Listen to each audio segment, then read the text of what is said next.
Hey guys, welcome back to my channel. If you have not already subscribed, please do so. Join the family. If you have any questions, please DM me on my social medias. Make sure you are following my social medias. Make sure you are subscribed to my channel, and make sure you click that bell notification so you can get updates when I do upload.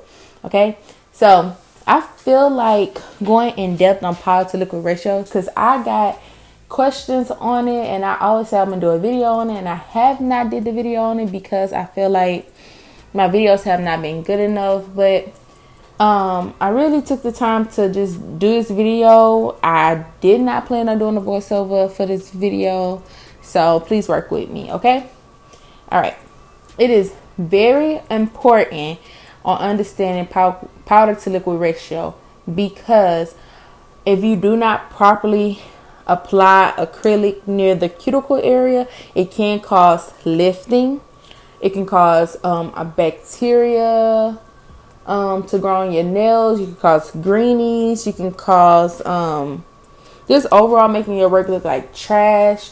It's just not a good look for your nails, especially if you're trying to build your clientele. You should really focus on that.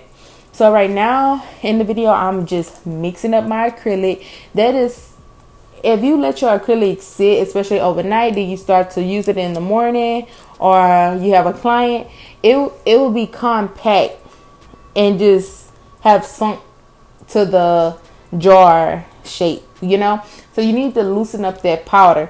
Once you loosen up that powder, you know, you breaking it up from other powders and it moves more freely. So you have a better chance of picking up a beautiful bead. Make sure your house's room is a nice room temperature, because monomer can affect the temperature, can affect the monomer and its setting time, and its the way it flows, if it's gonna be creamy or not, if it's gonna be runny. Even if you grab a good bead, you really need to make sure you are working in a nice temperature. And you can find that out by whatever monomer you're using. Just read the label and make sure you are using the proper liquid, and that will be EMA, not MMA. MMA is totally wrong. You should not be using it on your clients. But okay, as y'all can see in the video, I am completely submerging my brush into the liquid. As y'all can see, this is too runny. You do not want to pick up a bead that is, when you have that much liquid inside your brush. I'm so sorry, y'all. I cannot talk. Y'all already know a girl can't talk, but I'm trying to explain this the best way I can. This will make an improper bead. It's going to be too runny. It will flood the cuticle areas. It will cause lifting. It will just, your client probably will not come back because of that. So I'm trying to show y'all this how much liquid is actually inside that brush. And I went and picked up a bead, and you get to see that it is completely runny. It just look runny.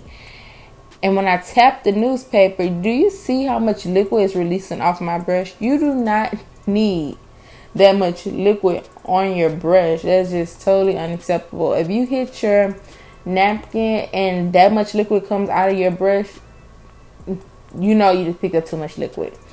So I'm gonna go ahead and again submerging my brush into the liquid, which is monomer. Y'all, my head is everywhere. How y'all doing? Have y'all subscribed yet? Y'all just far into the video. Have y'all subscribed yet? Oh, okay. But you see how I'm like drying, taking the liquid out of the brush and keep putting it, scraping it on the side of my dapping dish. I got a bead, and now it is just too dry. You're not gonna be able to do nothing with that. It couldn't even pick up a light. You do not want a dry bead, you guys. When you press your brush into the liquid, you are releasing air bubbles within your brush. So when you release the air bubbles in your brush, it just makes for a smoother application and a more even application while leaving bubbles inside your acrylic. So make sure you are pressing your brush completely down into your dabbing dish to make sure you're releasing all the bubbles. Okay, so important. Do you see how I am sliding the brush against my dabbing dish? But I'm not going all the way. I'm stopping like not halfway down the brush, if that makes sense. Not halfway, but almost halfway. If y'all can see my finger, I'm pointing to it. It's not half of the brush. It's like half of half. Okay, so probably like 60-70% of the brush should be wet. So you take that liquid from the top and you moving it to the bottom of the brush. You need the bottom of your brush to have the liquid. You do not need to have your whole brush carrying the liquid. Your belly of your brush should not be holding that much liquid. And if you use this strategy to slide it against your dabbing dish halfway down, you should be able to grab beautiful beads and beads that would be easy to work with, easy to control. So watch me grab a bead.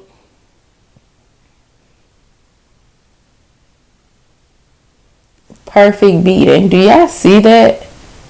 It's nice, creamy. It's beautiful. I'm trying to zoom in and out so y'all can see the bead when I place it down. Do y'all see how easy it left off of my brush? Your acrylic should not be stuck to your brush. It should easily glide off of your brush. Your brush is a tool. It's not to hold the powder per se and have the powder sink in. If y'all can see, I'm working with this bead. I'm making it in a nice circle. I'm doing all types of stuff. If I want to blend that bead out, I could have, but I'm trying to make it a cute little circle, but showing y'all how workable it is. You can totally you practice this, and I promise you, you will get a beautiful bead. Your work will improve so much. Just these tools, just to have this information, people will pay thousands of dollars to know this. So I'm telling y'all, please take heed and understand, and just, especially if you're self-taught like I am, please just take your time, think about it, don't get overwhelmed, just breathe and get it, girl, because you got this. See y'all next time. Make sure you subscribe.